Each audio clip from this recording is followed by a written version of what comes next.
성지에 가면은 베드로의 동상을 세워놓은 데가 있습니다. 많은 사람들이 베드로의 동상 앞에 와서 기도를 합니다. 많은 사람들이 이 베드로의 발을 만지면 효험이 있다고 해서 지난 수백 년이 지나는 동안에 수많은 사람들이 이 순례를 와서 베드로의 동상 앞에서 그 발을 만지면서 기도했습니다. 얼마나 많은 사람들이 그 발을 만졌는지 발이 고만 닳아버렸습니다. 여러분, 돌로 만든 동상이 닳을 정도면 많은 사람들이 만졌다는 얘기입니다. 여러분, 이것이 대중화의 전형적인 예입니다. 많은 사람들이 가까이 하지 않으면 대중화되지 않습니다. 문턱이 닳는다는 표현대로 많은 사람들이 드나들어야 문턱이 닳을 수가 있습니다.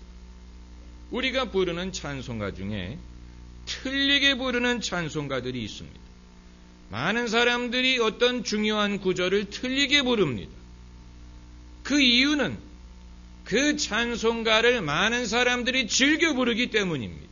많은 사람들이 즐겨 부르다 보니까 틀리는 것을 모르고 그대로 그것을 가르치는 바람에 우리도 그 곡들을 부르면서 악보가 악보대로 부르는 것이 아닌데도 모르고 그대로 부르는 경우가 많습니다. 구주의 십자가 보혈로, 그게 한 예입니다. 구주의 십자가 보혈로 죄 씻음 받기를 원하네, 그 틀리게 부른 것입니다. 아마 여러분 귀에 익숙하다면 나도 그동안에 틀리게 불렀구나.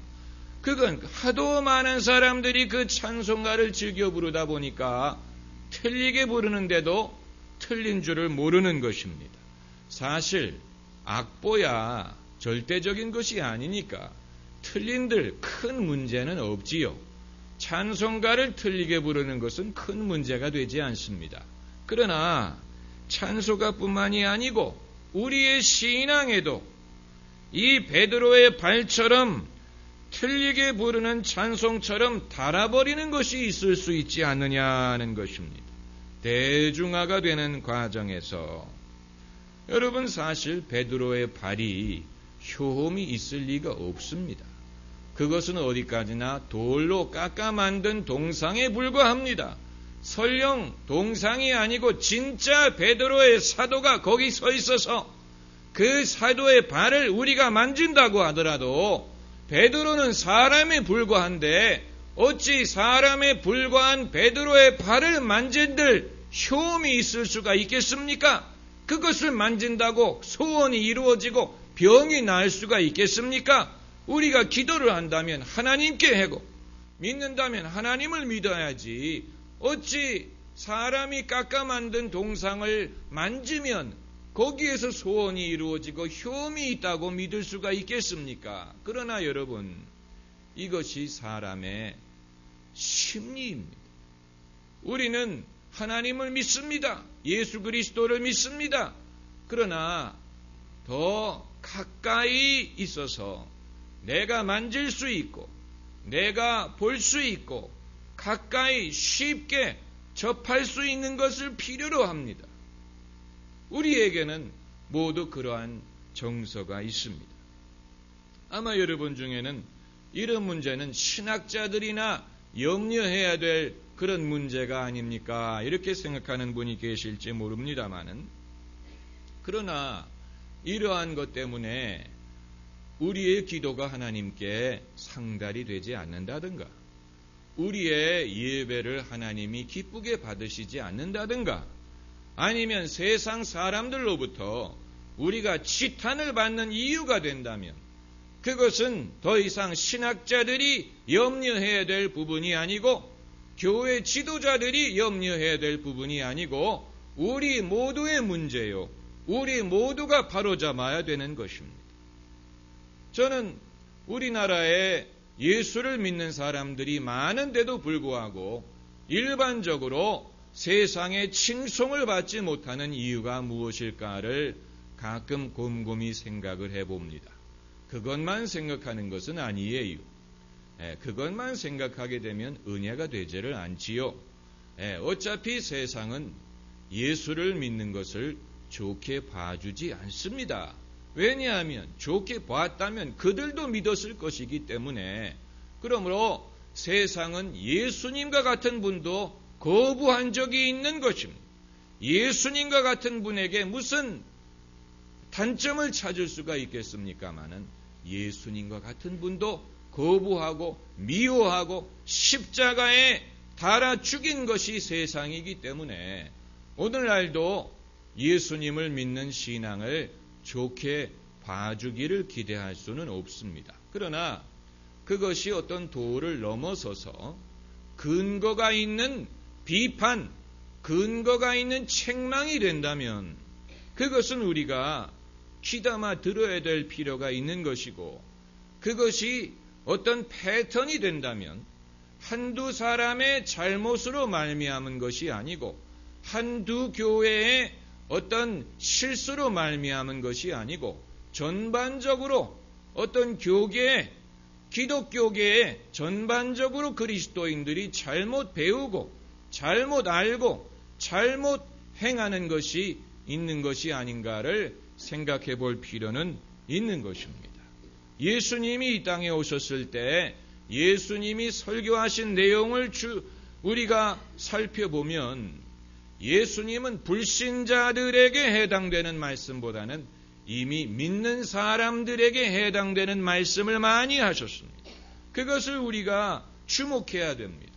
믿는 자, 불신자들에게 해당되는 말씀, 불신자들에게 믿으라고 믿음을 권고하는 그런 말씀보다는 이미 믿는 사람들이 잘못하고 있는 것들, 잘못 알고 있는 것들, 잘못 믿고 있는 것들을 예수님이 지적하신 것들이 훨씬 더 많습니다. 그래서 예수님 하신 말씀 중에 너희는 기도할 때 이방인처럼 기도하지 말아라. 이방인처럼 중언부언하지 말아라. 저들은 말을 많이 하여야 들으실 줄로 생각한다. 저희처럼 무엇을 먹을까 무엇을 마실까 염려하지 말고, 또 너희가 금식할 때 바리새인들처럼 하지 말아라. 기도할 때 바리새인들처럼 하지 말고 구제할 때도 바리새인들처럼 하지 말라. 너희는 모세에게 이렇게 들었으나 나는 너희에게 저렇게 말하노니. 이런 식으로 이미 신앙을 갖고 있는 사람들, 의외로 신앙에 열심히 있는 사람들이 잘못하고 있는 것들, 잘못 믿고 있는 것들을 지적하신 부분이 훨씬 더 많았다는 것입니다. 이것은 마치 무엇과 같으냐면은 이 베드로의 동상의 발이 다른 것처럼 하도 많은 사람들이 너무나 익숙하게 생각하고 너무 오랫동안 당연히 그렇게 믿어야 되는 것으로 생각했던 것인데, 그것은 잘못된 것이다. 그것은 미신이다. 그것은 너희에게 도움이 되지 않는다. 이것은 하나님을 기쁘시게 하지 못한다 하는 것을 지적하는 것과 마찬가지가 될 것입니다. 그러므로 우리는 우리가 무엇을 잘못하고 있는가, 내가 무엇을 바로잡아야 되는가 하는 것을 내가 이미 당연하다고 생각하고 나에게 익숙한 습관이 된 나의 믿음의 어떤 이 삶 속에서 그것을 찾는 것이 오히려 지름길이 될 수 있습니다. 저는 왜 그리스도인들이 칭송을 받지 못하는가 하는 이유를 세 가지를 볼 수 있다고 봅니다. 첫째는 사람 자체의 문제가 있기 때문입니다. 여러분, 사람은 예수를 믿는 사람이든 안 믿는 사람이든 사람입니다. 예수를 믿는다고 해서 천사가 되는 것이 아니고 성자가 되는 것이 아닙니다. 사도 바울은 믿는 사람들을 성도라고 불렀지요. Saint, 성자라는 말입니다. 이것은 대단한 사건이지요. 우리를 성도라고 불렀으니, 그러나 성도로 불림을 받은 사람도 여전히 사람이에요. 여러분, 성도라는 말은 참 귀중한 말입니다. 그러나 요즘에는 교회 직분이 없는 사람을 성도라고 부릅니다. 그래서 장례식 때 집사 직분이나 교회 직분이 없으면 아무개 성도. 그래서 저분은 교회 다니면서 집사도 못 됐나 보다. 이런 식으로 생각을 하는데 사실 성도는 그런 데 쓰라고 주신 호칭이 아니고 이것은 거룩한 자, 거룩함을 받은 자라는 뜻입니다. 하나님이 우리를 날 거룩하게 하려고 주 작정하신 일, 그 누가 반대하리요? 곧 이루어 주시리. 우리를 거룩하게 하시는 분은 하나님이에요. 여러분, 이것을 우리가 믿어야 됩니다. 여러분 자신의 허물과 연약함과 변하지 않는 어떤 죄의 습성을 여러분이 보실수록, 그럴 때일수록 더 나를 거룩하게 하시는 분은 하나님이시고, 내가 하나님의 능력으로 구원함을 받았고 내가 하나님의 능력으로 천국에 갈 것이다 라는 것을 믿으셔야 됩니다. 내가 연약하다는 사실을 기억할수록 낙심하는 것이 아니고 포기하는 것이 아니고, 그럴수록 더 하나님을 의지하고 예수님의 은혜가 나에게 족하다는 것을 의지한다는 말은 내가 연약하기 때문에 연약한 대로 살겠다는 어떤 체념이 아니고, 그러기 때문에 나를 천국에 가게 하시고 내 안에 시작하신 선한 일들을 이루실 분이 예수님이라는 사실을 믿고, 그러므로 더 예수님을 의지하라는 말입니다. 그렇기 때문에 우리가 칭송을 받지 못하는 이유가 있다면, 첫째는 사람, 우리 자신에게 문제가 있기 때문이고, 두 번째는 행함으로 구원을 받는 것이 아니고 은혜로 구원을 받는다는 것이, 그것을 오용할 수 있는 여지를 남기기 때문에 그렇습니다. 다시 말하면 내가 어차피 은혜로 구원을 받는데 행함으로 구원을 받는 것이 아니라면 내가 못하러 열심히 믿음대로 살 필요가 있겠느냐. 적당히 살아도 죄를 지어도 어차피 용서해 주실 텐데 내가 못하러 열심히 믿음대로 성경 말씀대로 살 필요가 있겠느냐. 이런 식으로 우리가 유혹을 받을 수가 있다는 얘기입니다. 하나님이 우리를 은혜로 구원받게 하실 때는 그것을 의도하신 것이 아닙니다. 하나님의 의도가 아닙니다. 그러나 사람들은 교묘하게도 늘 어떤 맹점을 찾는 데 천재적인 재능이 있습니다. 그래서 우리나라가 이 교육 정책을 세울 수 없는 이유가 거기에 있다고 하지 않습니까? 이 정책을 세워놓으면 또 거기에 맹점을 찾아서 더 과외를 열심히 하고, 또 이 문제를 해결하기 위해서 저 정책을 세워놓으면 또 거기에 맹점을 찾고, 사람이 부동산 정책이든 교육 정책이든 도대체 문제를 해결할 길이 없는 이유는 정책에 문제가 있는 것이 아니고 사람들이 문제가 있기 때문에 그런 것인 것처럼, 하나님이 행함이 아니고 은혜로 구원을 받게 하신 것은 하나님의 위대함입니다. 하나님의 긍휼하심입니다. 그러나 그것을 오용할 수 있는 그런 위험이 우리에게 있어요. 그래서 내가 죄를 지어도 회개하면 용서해 주실 텐데 내가 못하러 죄를 굳이 피할 필요가 있겠느냐, 이런 식으로 생각을 하는 사람들이 있습니다. 이것을 염두에 두었기 때문에 야고보서 같은 데는 행함이 없는 믿음은 죽은 믿음이다. 나는 행함으로 나의 믿음을 너희에게 보이리라. 그리고 예수님도 말씀하시기를 나더러 주여 주여 하는 자마다 구원을 받을 것이 아니고 오직 하늘에 계신 내 아버지 뜻대로 행하는 자라야 구원을 받으리라. 이것을 하나님께서는 내다보신 것입니다. 그렇기 때문에 그런 말씀을 주신 것이고, 그리고 세 번째로 우리가 칭송을 받지 못하는 이유가 신앙이 대중화되는 과정에서 발생하는 유혹 때문에 그렇습니다. 여러분, 대중화라는 것은 더 많은 사람들이 쉽게 접근한다는 뜻입니다. 그래서 음악에도 고전음악이 있고 대중음악이 있지요. 고전음악은 훨씬 더 전통이 깊고 더 그 원리 원칙이 엄하고 그렇습니다. 그러나 이 고전음악을 즐기는 사람보다는 대중음악을 즐기는 사람들이 더 많습니다. 대중음악이 더 쉽고 더 유행을 타고 더 많은 사람들이 친숙하게 즐길 수 있는 음악이기 때문에, 그래서 저는 가끔 고전음악을 전공하는 사람의 전화를 걸어보면 그 칼라링이라고 하죠. 옛날에는 그냥 따르릉 소리밖에 안 들렸는데 요즘에는 음악이 들려오게 했습니다. 그런데 고전음악을 전공하는 사람의 칼라링도 이 대중음악을 깔아놓은 사람들이 많고, 또 개인 홈피도 들어가면 배경음악으로 대중음악을 깔아놓은 사람들이 많아요. 그래서 좀 의아하게 생각합니다. 본인은 클래식을 전공했으면서 즐기는 것은 대중음악을 즐기는 모양이다. 그런데 신앙도 그 신앙 자체 성경적인 원리만을 생각하면 그것이 많은 사람들에게는 너무 어려워 보여요. 너무 힘들어 보이고 하나님이 너무 멀리 계시는 것 같아요. 하나님이 너무 멀고 엄해 보여요. 무서워 보여요.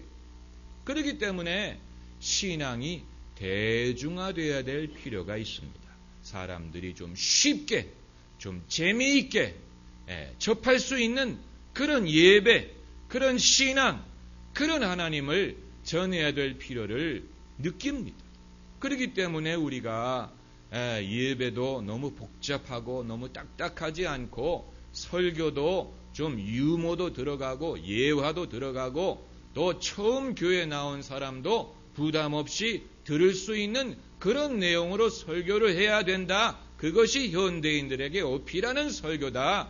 그리고 교회 음악도 좀 요즘에 유행하는 그런 밴드와 그런 스타일의 음악으로 해서 누구든지 쉽게 은혜를 일단 받아야 믿든지 말든지 할 수 있을 것이 아니냐.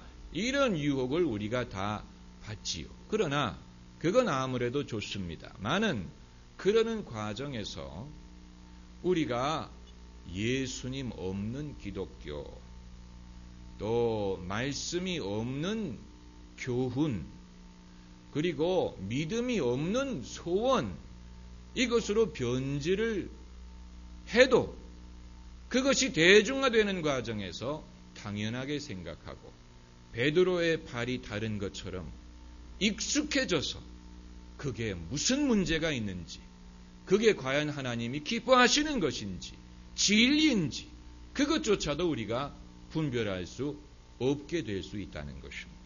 그래서 우리가 믿음이라고 말은 하지만 사실은 그것이 믿음이 아니고 우리의 욕망을 말하는 것이 될 수도 있습니다.